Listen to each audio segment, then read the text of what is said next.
Bienvenidos una vez más a Un Día con Ángel aquí en Excelsior TV. Quiero comentarle algo a usted que me ha pasado en las últimas semanas, quizá específicamente en los últimos días. ¿Qué comentarle a usted que valga la pena? Son tantos los problemas que hay en México y de tal gravedad que repetirlos una y otra vez puede decir usted, ya chale, ya chole con Ángel, la misma. Bueno, pues sí es la misma, pero nadie hace algo pues por enfrentarlos y proponer alguna solución. Mire usted, el fin de semana pasado, por razones personales, debí ir a Sonora, a mi tierra, Ciudad Obregón.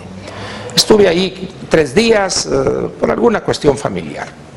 Yo acostumbro en esas visitas platicar con grupos de amigos que se dedican, unos a la consultoría, otros a la cuestión agrícola, unos más a la producción de carne de cerdo, otros a la agroindustria de exportación, o sea, vamos a decir, un grupo variopinto en lo que se refiere a actividades económicas. Los sonorenses tenemos, entre otras características, el ser muy mitoteros. Nos gusta platicar, nos gusta hablar de los problemas.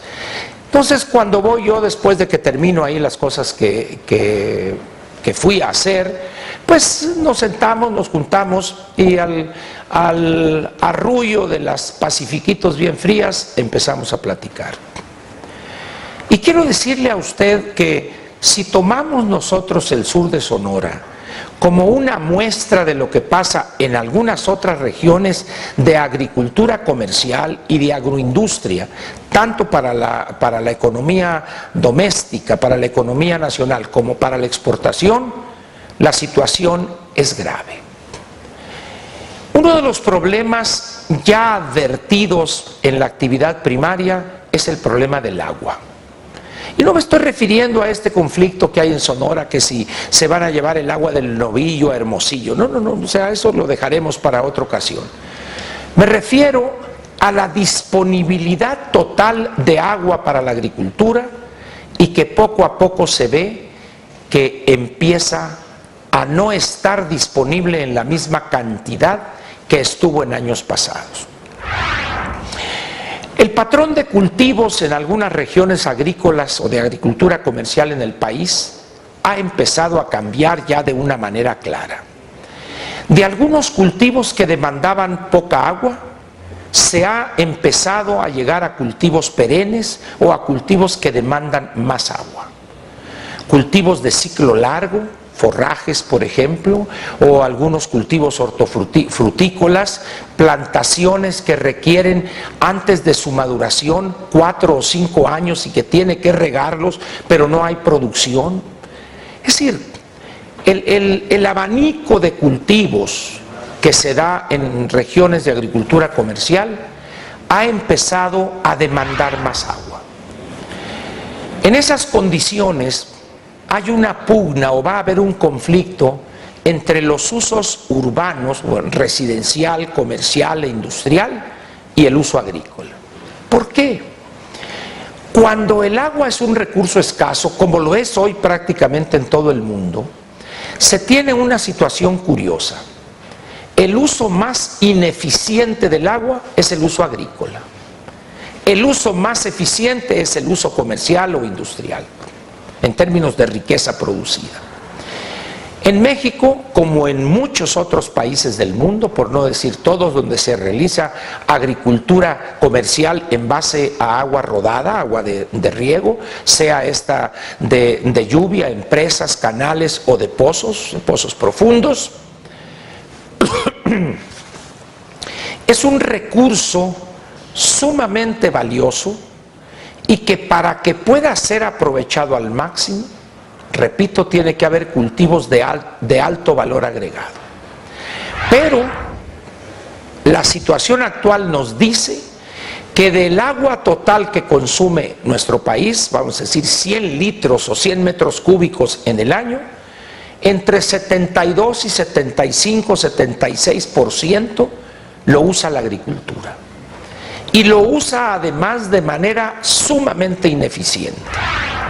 La pérdida de agua, que no se ve, pero que ya cuando empieza uno a medir, sí se advierte esa pérdida, empieza cuando la transporta usted por canales que no están encementados.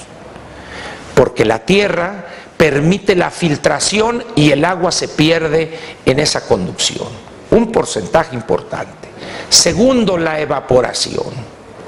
En zonas como el sur de Sonora o la costa de Hermosillo, pero aquí en la costa de Hermosillo usan pozos profundos, pero en el sur de Sonora y prácticamente en una muy buena parte del estado de Sinaloa, estamos ante una situación donde la evaporación juega un papel perverso.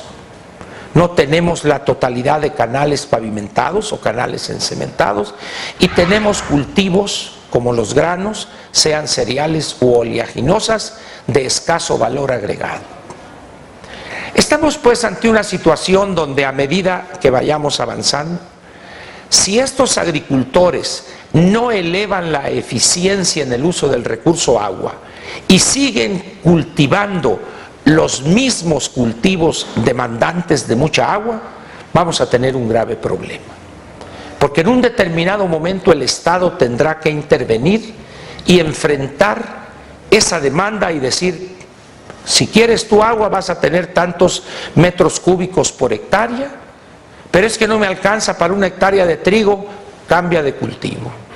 O utiliza un sistema más eficiente de riego. Pero va a decir el agricultor, bueno, es que el grano, el cereal, el trigo en este caso, no es un cultivo caro. Yo no puedo invertir en un sistema de riego presurizado porque el cultivo no lo paga. Bueno, entonces, ¿qué quieres?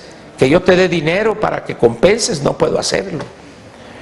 La agricultura, pues, o la producción de alimentos en general, en los próximos 15 o 20 años va a enfrentar un problema muy delicado. Y cuando se habla del agua y la dificultad para satisfacer todas las necesidades del uso residencial, del uso comercial, del uso industrial y del uso agrícola, están compitiendo 4 grupos perfectamente definidos. Y repito, el más ineficiente, el que más desperdicia agua y que paga una cantidad irrisoria por ella es, sin lugar a dudas, el agricultor.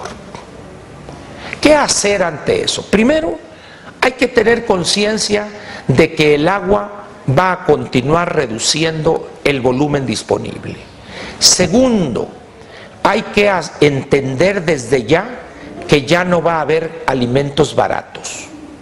La comida, sea esta huevos para plato, carne de cerdo, carne de pollo, carne roja, hortalizas, frutas, granos, sean estos cereales u oleaginosas o los productos que de ellos se elaboran, no van a ser baratos.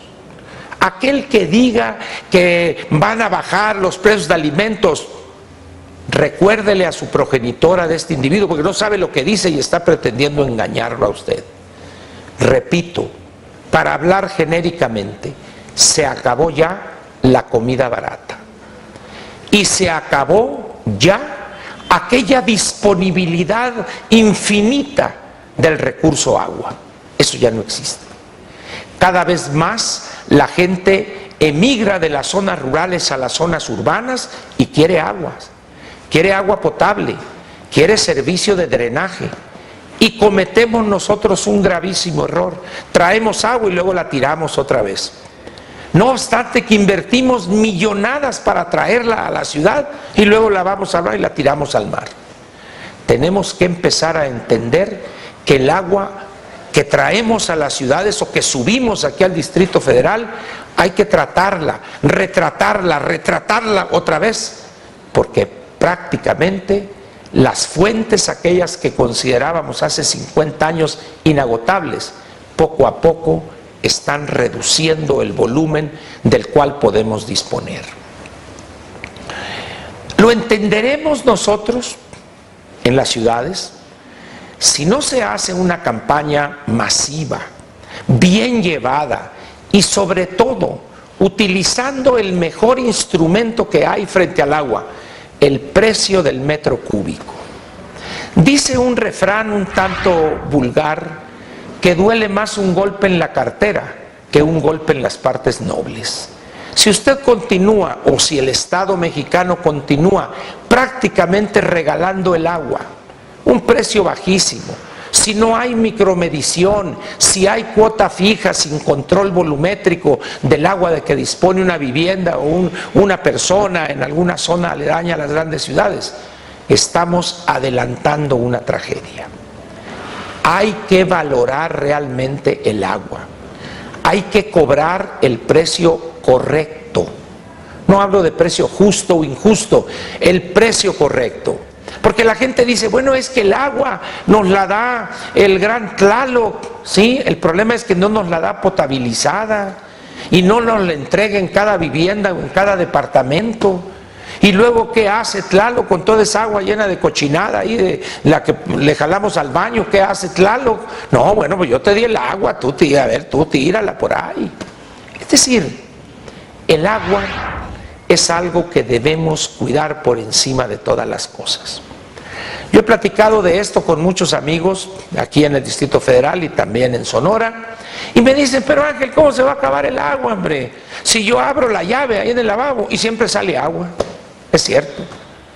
No más que el criterio para poder determinar la reducción en el volumen disponible no es si le abre usted la llave o no, es que no debe usted abrirle mucho y dejarla abierta. ¿Se acuerda usted de aquel viejo comercial hace muchos años? Amanda, ciérrala, que la hizo creo que el hijo de uno de los polivoces, y todo el mundo cantaba, Amanda, ciérrale, pero no le hemos cerrado, seguimos tirando agua. ¿Qué piensa usted de eso? ¿Cómo usa el agua usted en su casa? ¿Le gusta cantar en la regadera? Es de lo que cantan ahí y se pasa. Cuidado, porque está contribuyendo usted a que sus hijos y nietos posiblemente no dispongan de suficiente agua para poder cantar en la regadera. Piénselo, verá. El agua es algo que estamos desperdiciando a niveles peligrosos.